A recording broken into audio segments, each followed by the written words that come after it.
Okay, Assalamualaikum and very good morning. So again, this is Microwave Engineering SEET 3573 for section 1. Okay, so these are the syllabus for this course. You can read through the details from the course information file. So for last week, we have discussed on brief introduction to microwave engineering, and you have had 4 group presentation on some applications of microwave engineering.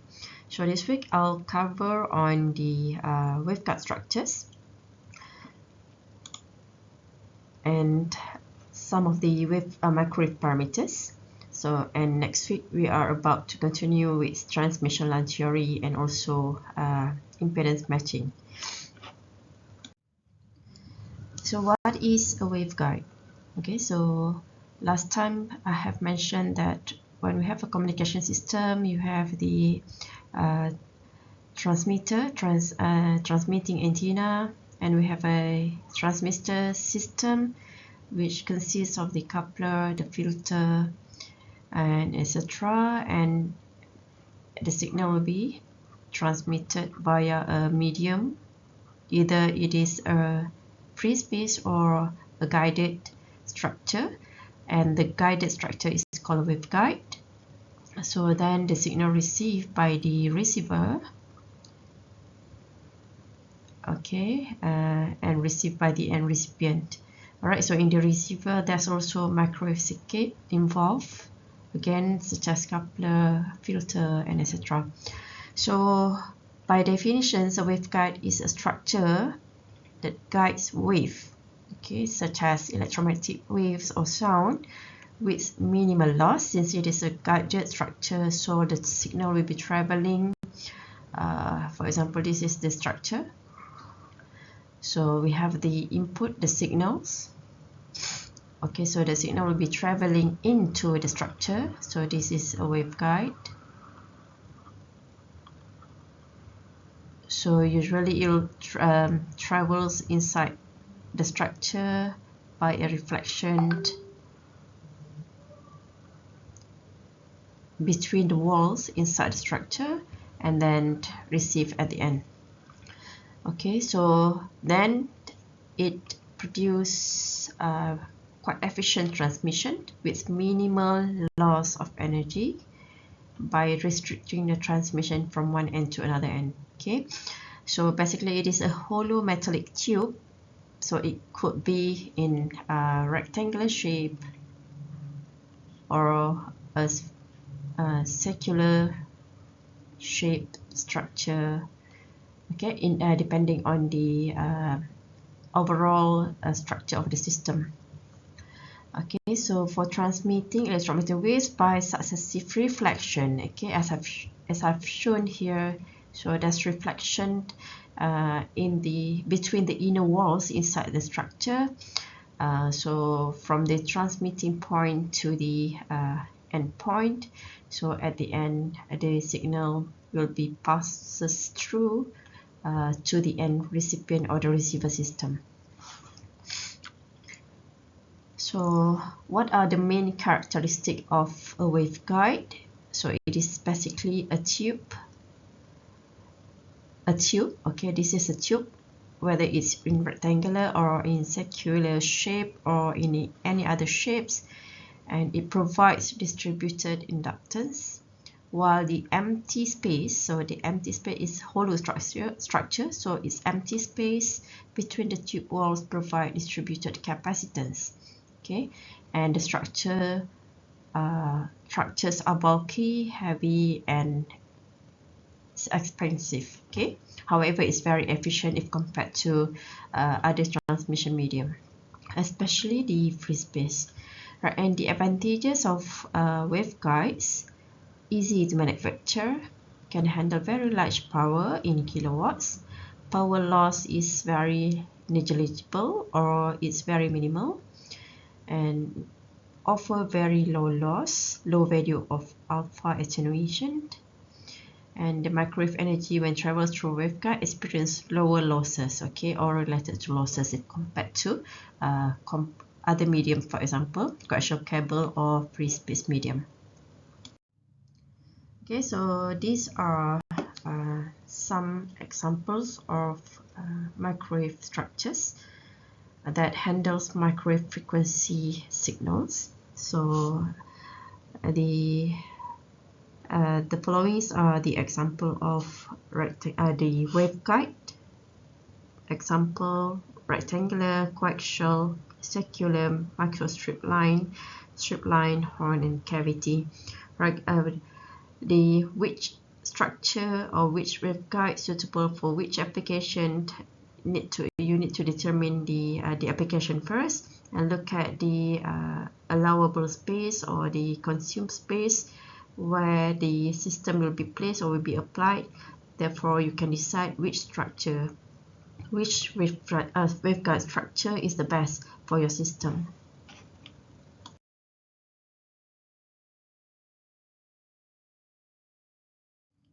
Okay, let's look at the rectangular waveguide. So rectangular waveguide is a rectangular metal pipe, or is basically a rectangular hollow metal tube with dimension A multiplied by B. So A is the width and B is the height of the structure, which guides high frequency electromagnetic waves from one place to another without significant loss in intensity or in efficiency. Alright, so the signals traverse along the waveguide, so from one end to the other end, okay, by reflecting or by reflection in between the inner walls of the structure. So okay, along the waveguide, so it can travel in a number of modes. For example, TE10, TE11, TM10, TM01, and so on. Okay, so for example, the basic or the dominant mode for rectangular waveguide is TE10. So it's basically TE means that the transverse electric. Okay, it's transverse electric. Okay, in which the electric field is basically in transverse if compared to the direction of propagation, right? So in this case, the direction of propagation here, for example, so the electric field is transverse or in perpendicular to the propagation direction or the structure, the broadside of the structure. Okay, so if we look at how the signal travels inside the structure, so from the top view, we can see that the signals basically moving in circular motion, or basically representing and the number of circles, okay, depending on the mode. Okay, TE10, 1 represent only one half wavelength signals is seen along the structure. Okay, one half wavelength. Okay, this is the structure. Okay, A and B. So TE10 meaning that it is a dominant mode where the electric field is transverse to the broadside of the structure. So this is the broadside of the structure. So we can see only one half wavelength. Okay, half wavelength of signal travels along the structure. Okay, if you cut, okay, this is how the signal travels along the waveguide structure. So when you see it from here, okay, you can see only one peak at this point. So this basically representing the dominant mode TE10, and it's usually at the lowest cut-off frequency. Okay, so what happens when you have other mode, high modes, TE20, for example? TE20, TE20, meaning that you have two half wavelength signal across the broadside of the structure. Okay, so in here you have two half wavelength. So this is representing the TE20 mode. Okay, so you'll see these two, there'll be two signals, a wave, or we can see the E-field pattern across the structure when you look from the top view. And when you have other modes, for example TE30, 3E11, so one, and if you have one here, it's basically another signal from the shorter side of the structure. Okay, or here you can call M and N. So M is the broadside of the structure and N is the shorter side of the structure.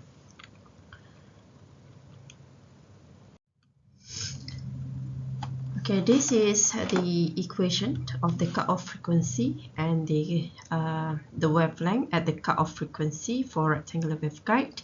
So the FC in Hertz, okay, if you use omega, then you need to consider 2 pi.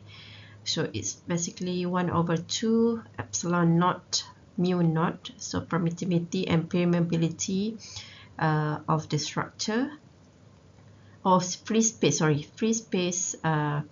permittivity and permeability multiplied by this equation. So M is the number of half wavelength along the broadside of dimension of the structure. Okay, the broadside. So how many half wavelength? Okay, if only one, then M equal to 1. For example, TE10, so the M equal to 1 and N equal to 0. Okay, so the lambda C, the wavelength of the signal at the cutoff frequency, can be calculated by this equation. So meanwhile, at the lower cutoff frequency or dominant mode TE10, in which the M equal to 1 and N equal to 0, so the cutoff frequency for the waveguide can be calculated by this simplified equation. So E is basically the broadside dimension, or the width of the waveguide, rectangular waveguide structure. Okay, these are how the fields looks like inside the structure from top view and also from the side view. Okay, these are from the top view. Okay, depending on the modes, the signal being transmitted.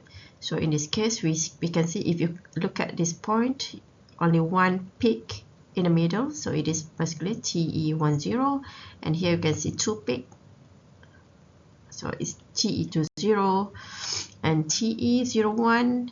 Now in the broadside is 0, but you have one at the shorter side here.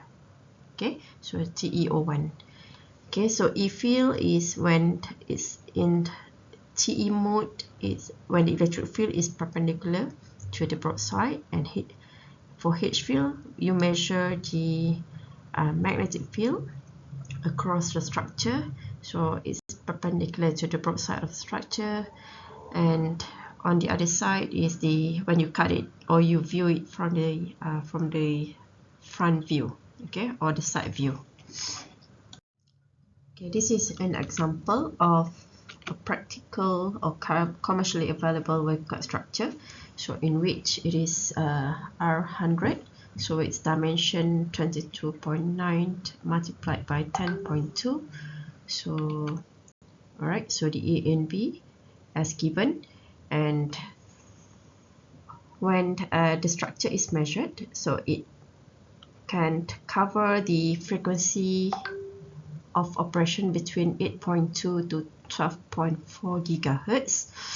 Okay, so and the cutoff frequency is 6.5 to 13.114. Okay, so the cutoff frequency is usually measured at -3 dB from the maximum point, I believe that you have seen this kind of signal from your board plot or in the signal and system syllabus, right? So in which at minus 3 dB point, the power at this point has been reduced by at least 50% from the maximum. Okay, here is P, the maximum power transmitted. So at minus 3 dB, the power has been reduced by at least 50%. Okay, so the bandwidth of the signals can be calculated by the size or by the difference between the maximum of the cutoff frequency to the minimum cutoff frequency measured at minus 3 dB point. Okay, next is the magnitude of transmission, the calculation of magnitude of transmission in dB. So as usual, the magnitude of transmission or the power transmission is usually expressed in decibels. So the magnitude can be calculated by either using the power or the voltage ratio. Alright, so if you are using the power ratio, so you should remember that you need to use 10 log 10 of P output over input. Or if you use the voltage ratio, so you need to make sure that you use 20 log of 10 V output, the voltage output divided by the input voltage. Alright, so let's look at an example. As I have mentioned earlier, that when you have 50% power loss, it is actually represented by minus 3 dB lines from the plot, okay, from the power plot, and it is actually equivalent to 70.7% or 70% of voltage loss, which equivalent to minus 3 dB point. Right, so let's check this value. For example, you have P max equal to 1000 watt. Okay, so 50% reduction is actually 500 watt. Okay, let's look at the dB values, right? So for when you have your P max equal to 1000, so at P max 1000, so it is actually equal to 30 dB, 10 log of 1000, and at minus 3 dB or 50%, it is actually equal to 27 dB. Okay, if you compare the maximum to the 50% one, okay, so 30 dB minus 27 dB, so you get 3 dB reduction of the maximum power if compared to the one at minus 3 dB. So you can see that there's 3 dB attenuation or reduction in power. Okay, so same goes to the voltage. Okay, you can revise again your signal system calculation when you have the power loss and also voltage loss. Okay, the tables basically summarizes some of the magnitude transmission in linear and also in logarithmic. Right, so you can try to check this out, just a basic conversion. Okay, the following tables show the commercially available waveguide structure and its frequency of operation, the cutoff frequency, minimum and maximum, and also its dimension. So it covers various frequency bands, L band, S band, C band, X band, and so on. Okay, so these are some of the applications of rectangular waveguide. So we can see the construction of the rectangular waveguide. You have the metal tube, okay, being constructed where it's being cut, okay, okay, and each of these elements will basically controls how the signal travels, okay. It will affect the efficiency of the transmission. So later we will look at this design, and you can simulate, okay, how the input signal being transmitted through the waveguide structure. Okay, this slide shows another examples of rectangular waveguide application. So usually when it is constructed as an array, multiple element in one structure, and it's usually used for radar tracking and radar cross-section. So this one example shows that where the rectangular waveguide is implemented or applied on a cruise. Okay, so it's basically provide the positioning, okay, radar tracking and global positioning during a trip or during a journey. And sometimes it is used in military mission as well. Okay, next we are about to look at the coaxial waveguide structure. So I believe that you are familiar enough with coaxial waveguide. So it's basically the coaxial cable that consists of inner and outer conductors with radius A and B, and you have the outer jacket, outer conductor dielectric that separated the outer conductor to the inner conductor, okay, and the dielectric having its permittivity, and the characteristic impedance of the coaxial waveguide can be calculated by using this equation.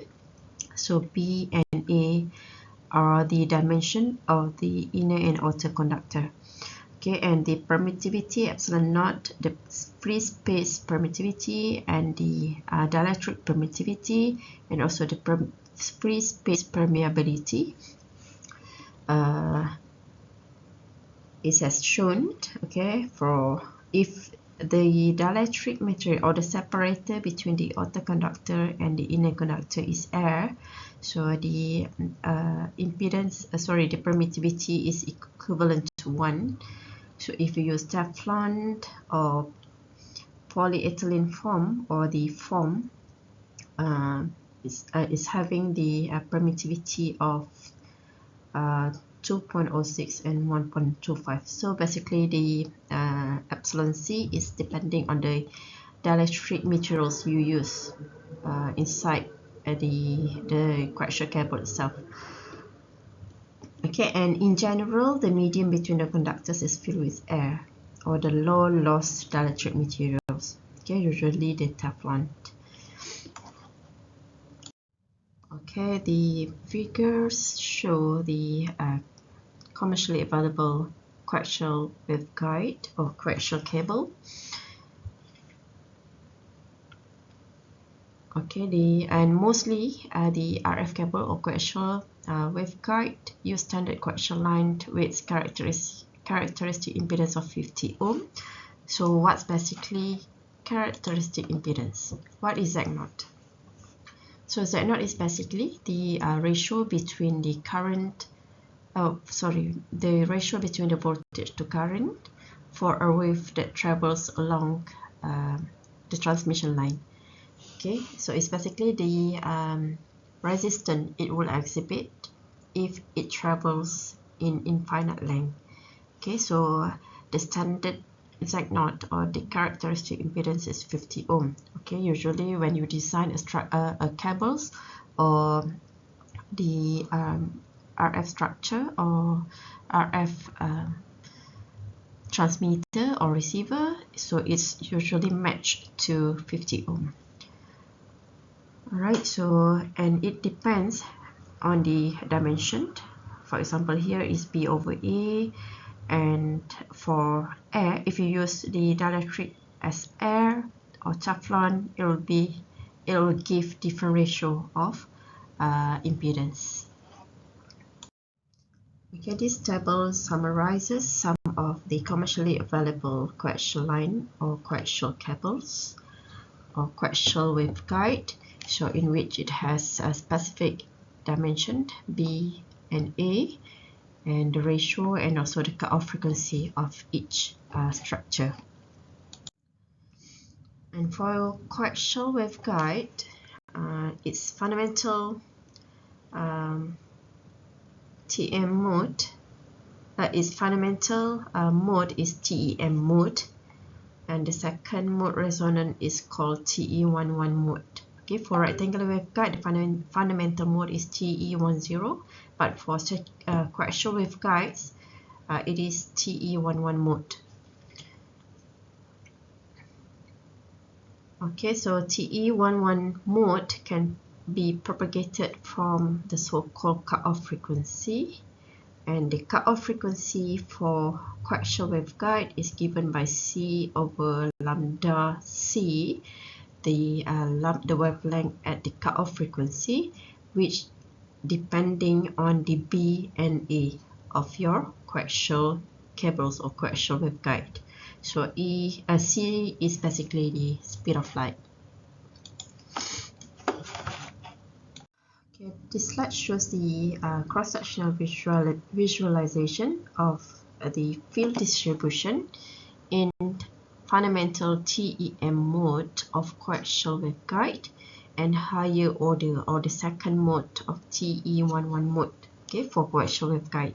So in TEM mode, it's transverse electric and magnetic. So you can see that the E field is basically transverse, okay, or perpendicular to the cross section of the structure, the broad side of the structure, so it's perpendicular.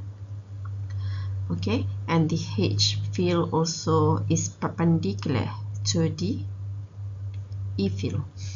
Okay, for TE11 mode, if you remember in coaxial waveguide, when you have TE10, okay, TE101, you have one half wavelength across the broadside.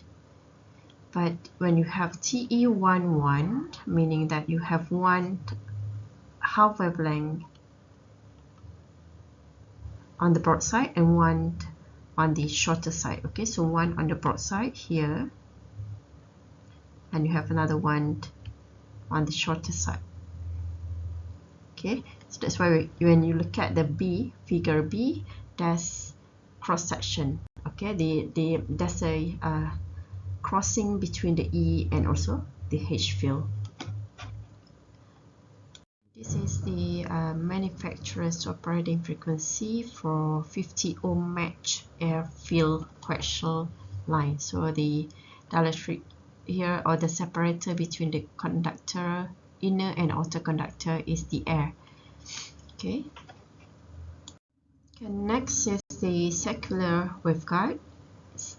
It's basically more or less the same as the coaxial waveguide, but circular waveguide is basically a circular hollow tube. Okay, but for coaxial cable or coaxial waveguide, it has two inner conductor and outer conductor separated by dielectric. Okay, for circular waveguide, so as mentioned, it is basically hollow circular structure.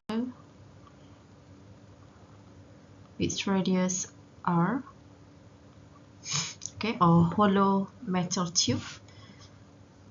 Okay, and it support both the transverse TE and TM modes, transverse electric and transverse magnetic modes, and its dominant mode is TE11. If for coaxial cable or coaxial waveguide, the dominant mode is TEM mode, and its second mode is TE11. But for circular waveguide, its dominant mode is TE11 mode. Okay, the signal at TE11 mode propagates with minimum degradation or minimum losses. And the circular waveguide is basically easier to manufacture if compared to rectangular waveguide, and it's relatively easy to install. And real application is usually being used to connect a horn antenna with a reflector, and example of application is in radar tracking and also for long distance transmission above 10 GHz frequency bands. And to calculate the cutoff frequency of circular waveguide, okay, we can use this equation, Fc equal to 1.8412 multiplied with the velocity of light or speed of light divided by 2 pi r. R is the radius of the circular waveguide structure. So we can see that basically the cutoff frequency of the circular waveguide is inversely proportional to its radius. Okay, and finally, the slide shows different modes of circular waveguide transmission, so in which you can see that different distribution of the field intensity depending on the mode of transmission by using circular waveguide.